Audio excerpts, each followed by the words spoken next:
Baik, gelombang penularan varian Omicron sudah pun bermula di negara ini dan dijangka akan menyebabkan jumlah kes COVID-19 meningkat. Itu kata Menteri Kesihatan Khairy Jamaluddin. Jadi bagaimana persiapan negara berdepan dengan ancaman varian Omicron ini dan bagaimana mungkin situasi semasa berbeza daripada situasi negara berdepan dengan varian Delta sebelum ini. Dan sudah bersedia bersama saya untuk mengulas lanjut mengenai ancaman varian Omicron dalam negara ketika ini, Profesor Madya Dr. Malina Usman, pakar Kesihatan Awam Fakulti Perubatan dan Sains Kesihatan UPM. Assalamualaikum dan terima kasih Prof. Sudi bersama kami dalam Buletin Awal ini. Pertama sekali, bagaimana Dr. Malina melihat cabaran untuk mengurus ancaman varian Omicron ini tak kala Malaysia nak menyambut sambutan Tahun Baru Cina yang boleh dikatakan lebih meriah berbanding dengan tahun-tahun sebelum ini? Waalaikumsalam warahmatullahi. Kalau kita lihat situasi kita di Malaysia, apa yang jelas ialah kes aktif dan juga kes baru yang dikesan meningkat. Dan dalam masa yang sama, jika kita perhatikan berbanding dengan ketika negara dilanda dengan varian Delta sebelum ini, angka kematian, angka dalam ICU dan juga yang menerima rawatan pernafasan menunjukkan pola penurunan. Kita melihat di situ pola yang begitu ketara. Berbanding masa Delta dulu, kita dapati semua parameter itu meningkat. Tapi pada keadaan ini, kita melihat ramai yang dimasukkan ke hospital tetapi menunjukkan gejala yang lebih ringan. Kalau kita perhatikan tentang cabaran yang dihadapi dengan varian Omicron ni ialah kita perlu bersaing dengan masa bagi memastikan liputan vaksin dapat dicapai, terutama untuk dos penggalak dan juga di kalangan kanak-kanak yang dijadualkan akan bermula sedikit masa lagi.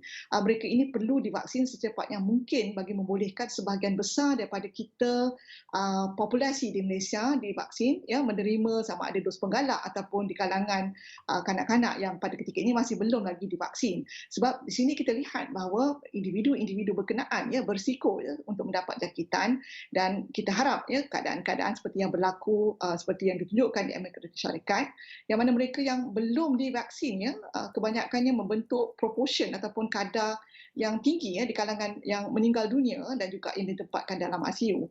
Dan kita juga data tempatan kalau kita perhatikan negeri-negeri seperti Kelantan dan juga Sabah menunjukkan angka penerimaan dos penggalak yang agak rendah. Dan ini pada pandangan saya perlu diberikan perhatian.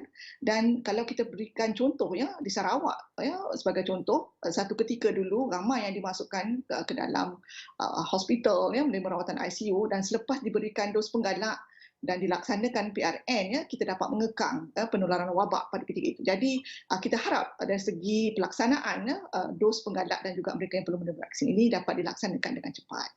Ya, Dr. Malina, Menteri Kesihatan sebelum ini menyatakan bahawa sistem kesihatan negara sudah bersiap sedia untuk berdepan dengan gelombang Omicron. Bagaimana pandangan doktor? Saya berpendapat berdasarkan pengalaman kita yang telah mengalami wabak sejak tahun 2020 dahulu, kita telah mengalami beberapa gelombang jangkitan dan paling getir saya ingat pada tahun lepas yang mana kes aktif pada ketika itu melonjak lebih 200,000 dan juga angka kematian ratusan sehari. Jadi berdasarkan pengalaman tersebut dan juga angka yang saya kongsikan sebentar tadi, kita melihat bahawa sistem perkhidmatan kesihatan kita adalah dalam keadaan bersiap sedia dan juga dari segi kesiapsiagaan itu tidak ada isu dan jangkitan pada keseluruhannya adalah dalam keadaan yang kita kata terkawal dan dengan kes serius yang berada dalam ICU menerima rawatan pernafasan yang terus turun, angka kematian terus turun dan kita harap keadaan akan terus bertambah baik dan dalam masa yang sama kita lah di kalangan rakyat perlu meningkatkan usaha untuk meningkatkan perlindungan diri melalui pematuhan SOP, penjagaan, semua kaedah-kaedah yang perlu kita laksanakan bagi mencegah jangkitan dan dalam masa yang sama lakukan kerap ujian saringan kendiri bagi mengelakkan kemungkinan jangkitan berkenaan. Kalau kita di peringkat individu dalam komuniti dapat bekerjasama, saya yakin di pihak Kementerian Kesihatan akan dapat terus memberikan sistem perkhidmatan yang optimal yang diperlukan oleh masyarakat dan negara. Ya, Doktor, pada masa yang sama kita juga nak lihat kes positif semalam 4,744 kes baru dikesan. Adakah peningkatan kes ini masih menjadi kebimbangan terutamanya apabila kita melihat negara masih belum lagi masuk fasa endemik? Saya melihat ia adalah merupakan satu perkara yang perlu diberikan perhatian ya, terutama dalam kemelut kita pada masa ini yang mana ada yang resistance ya, tidak mahu menerima dos penggalak, dan kita dapati ada negeri-negeri yang saya sebut tadi macam di Kelantan dan Sabah, tahap pemvaksinan tu masih rendah ya, kurang daripada 20% ya, berbanding dengan negeri Sarawak dan negeri-negeri di Lembah Kelang. Jadi saya berpendapat dalam keadaan sedemikian, apa yang perlu kita lakukan ialah untuk memberikan nasihat kepada orang ramai untuk mengelakkan diri mereka dari terus berada dalam keadaan yang memudahkan berlakunya jangkitan. Kalau saya diberikan peluang untuk menasihatkan mereka yang akan pulang untuk perayaan Tahun Baru Cina ini, saya sangat berharap sebelum kita pulang ke kampung tu pastikan mak ayah keluarga yang lebih berusia tu mendapatkan vaksin penggalak terlebih dahulu bagi memastikan kurang potensi untuk berlakunya jangkitan di peringkat masyarakat akibat berkumpulan ataupun meraihkan semasa Tahun Baru Cina itu nanti.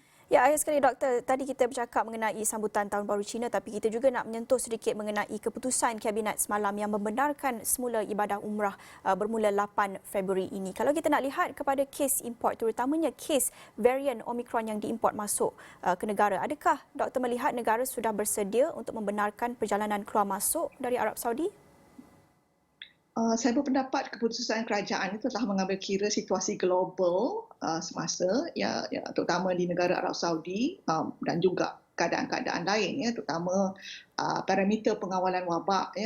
Dan saya melihat berdasarkan data-data yang telah direkodkan sejak umrah dihentikan sementara perjalanannya pada awal bulan ini, saya melihat keadaan pada keseluruhannya adalah dalam keadaan terkawal. Maksudnya kalau misalnya kata pematuhan SOP dapat dilaksanakan seperti yang mana yang dinasihatkan, ia sepatutnya adalah merupakan keadaan yang selamat untuk diteruskan. Dan dalam masa yang sama, saya cenderung untuk menasihatkan para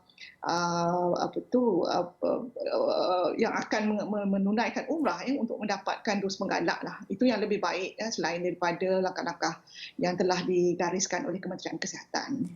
Baik, terima kasih. Itu tadi Profesor Madya Dr. Malina Usman, pakar Kesihatan Awam, Fakulti Perubatan dan Sains Kesihatan UPM, sedikit sebanyak mengulas mengenai cabaran mengurus gelombang varian Omicron dalam negara ketika ini. Dan banyak lagi perkongsian selepas ini. Kita berhenti seketika, kembali selepas ini.